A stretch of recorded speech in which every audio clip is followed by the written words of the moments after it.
Hey guys, today we're going to take a look at Standard 6.4a, which is the beginning of the New Deal. Hopefully this is what you're looking for. If not, go find another video. If it is, let's proceed.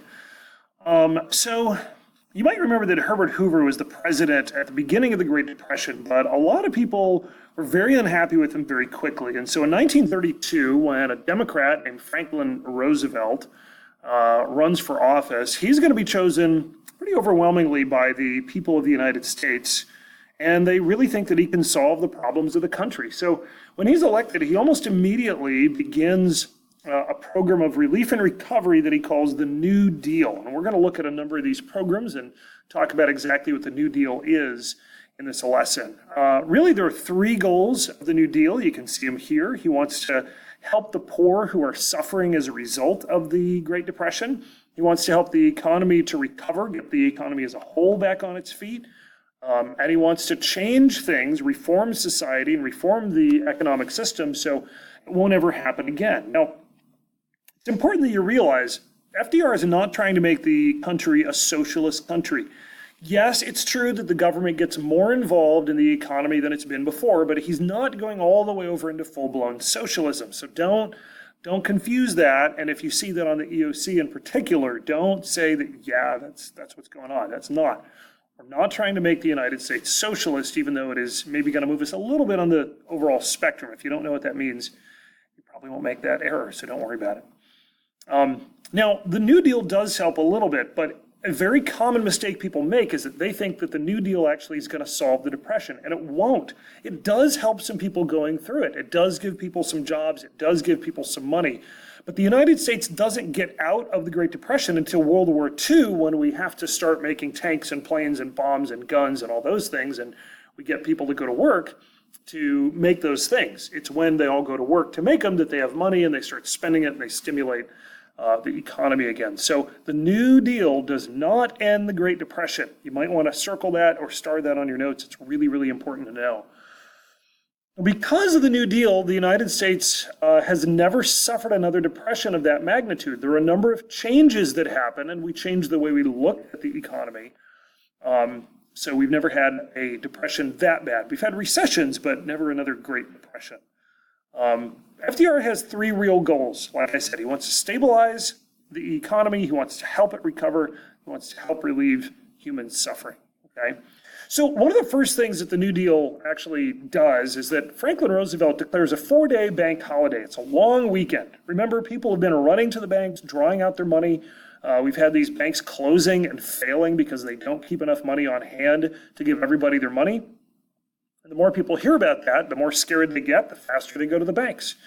So Roosevelt says, let's calm everybody down, because maybe on the first day of this bank holiday, you're still a little bit worried. On bank two, day two, you're a little less worried. Day three, you've almost forgotten about it. And by day four, you realize, hey, my money's still in the bank. I don't need to worry. I don't need to run to the bank. In the meantime, he gets on the radio and he does something that no other president has really done. He addresses the people of the nation individually. He's not giving a speech to a large audience that's in front of him. He's giving a speech on the radio and he's saying, I want to talk to you. And he actually, they call it a fireside chat because the idea is he and you are both sitting by the fireside listening to this talk. And he does this all throughout the 1930s and even into World War II. But what he does is he says, have faith in banks. Let me explain to you how banking works. Let me explain why the banks don't have all of your money and why that's okay. He actually announces that they're setting up something called the FDIC, which is the Federal Deposit Insurance Corporation, that will guarantee your money up to a certain amount. Today it's $250,000. Back then it was a little bit less, a lot less. But the purpose is he wants people to know that their money is safe. It's going to be okay in the bank. And this actually helps a lot. People do, like you see here in this picture, they're bringing their confidence into the banks. But here you see it's not just a bank. They're putting their confidence in the government. The government is symbolized by, this is FDR himself here. So people from the East, the West, the North, and the South are putting their confidence in the government and in Franklin Roosevelt. Something else he does, if you remember, one of the issues we had was that the stock market wasn't regulated. You had people buying or borrowing buying stock on margin.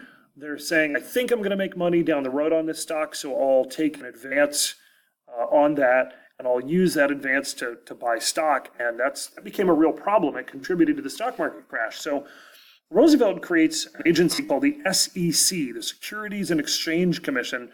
And the whole purpose of that is to try to prevent the conditions that led to the stock market crash in the first place. And the SEC still exists today. If you hear about people getting arrested for insider trading or something like that, it's almost certainly the SEC that has brought those charges against them. But again, remember, he's trying to take care of the issues. He's trying to reform the issues that led to this in the first place. Money is going to be given to the states for relief. If you want to set up soup kitchens, you want to help people find jobs, you want to change your policies, go for it. Now, that's good. I mean, this guy here who's getting the soup in the picture, I'm sure he was thankful for it. But ultimately, this is a little bit controversial because the government is spending money here that it didn't actually have. FDR says, we're just trying to prime the pump. Because here's his thought. If people have money, they'll spend money. If people are spending money, then businesses have to make more stuff. They have to hire more people, and more people have money. Sorry, I hope I'm done with that slide. Somebody just came and I paused it. So if I missed something, email me. Moving on. Another organization that's going to be created during the New Deal is the AAA. This actually stands for the Agricultural Adjustment Administration. And what this does is kind of strange at first when you hear about it. It actually pays farmers to stop growing crops. And that sounds a little bit weird, but here's the deal. Remember we had over farming. Too many people were making certain types of crops, and that drove down the price of corn and wheat and soy and all those things. So what happens is we create the AAA and we tell a certain group of people, hey, don't grow any corn this season, or don't grow any soy this season.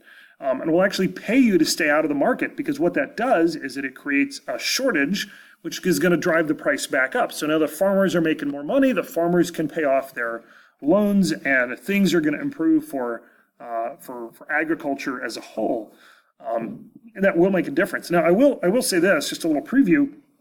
It's going to hurt African Americans at large, because if you remember, we still have a lot of sharecroppers, especially in the South, but they don't own the land.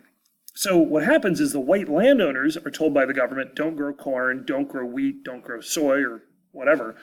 And so they would say, all right, we won't. They'd take the money, they'd pocket it, and then they tell the African Americans who work their land, now you can't grow wheat, soy, corn, whatever. And so that really hurt the livelihood of sharecroppers. It does stabilize prices. It does raise farm income. And then, like I told you just a second ago, it hurts the tenant farmers because they can't farm the land they live on. Another organization is created called the TVA. That stands for the Tennessee Valley Authority. At the time, the Tennessee River Valley is going to be very poor. There are a lot of people who live there who don't yet have electricity. And so FDR says, let's hire people to build a dam like the one you see here in the picture. Let's cut down trees so we can put up some utility poles, and we'll run wire. And we need to hire people to do this. So it's a job that needs to be done anyway. It's some infrastructure building that we had to do. We're going to hire people to do it. We're going to electrify the Southeast. And this is more than just Tennessee. This is actually going to be, let me look at the map here. It's Tennessee. It's going to be part of North Carolina, some Georgia and Alabama. It doesn't quite hit South Carolina, but it's really important. And we need to have people working jobs, because if you work a job, you've got money. And like I said, you can use that money to spend on things, and then you've got to make more things. So companies have to hire more people, and it's just a cycle that keeps going.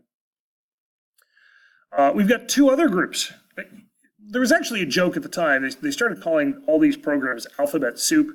They said basically FDR is having lunch one day of alphabet soup. He looks down and he sees all these letters floating around, and he's like, look, CCC, WPA, TVA, AAA, alphabet soup, whatever. I don't know if it's funny, but it's a thing they did. But the CCC and the WPA were both kind of similar programs where they would hire young men, especially white men. They're going to, in some cases, actually exclude African Americans, and they would have them build public utilities, kind of like what the TVA did, or bridges or hospitals or schools. If you go to Paris Mountain State Park, there's actually a bridge that's built there that has a plaque on it that says, built by, I think it's the CCC during the Great Depression. So that had an impact locally. There's even a CCC Camp Road off of Highway 14. That's where the CCC camp was during the Depression in this area. WPA does kind of similar things. They also fund cultural programs. You see art, poetry, history. The idea is, let's figure things that need to be happening. Let's bring people in, let's hire them, let's give them money, and that'll help get the economy going. This does give people jobs. People do spend money, and this does stimulate the economy, but it doesn't give us a total economic recovery. Remember, that doesn't happen until World War II. So one more time, the New Deal might help some particular situations, but it does not end the Great Depression. World War II ends the Great Depression. Okay? I'm not going to do that activity for right now. This is not all of Standard 6.4. This is only 1/3 of it. We actually covered it over the course of 3 different days. So if you need the other days, make sure you grab those. As always, if you have questions, email me, and hope this is helpful for you. See you.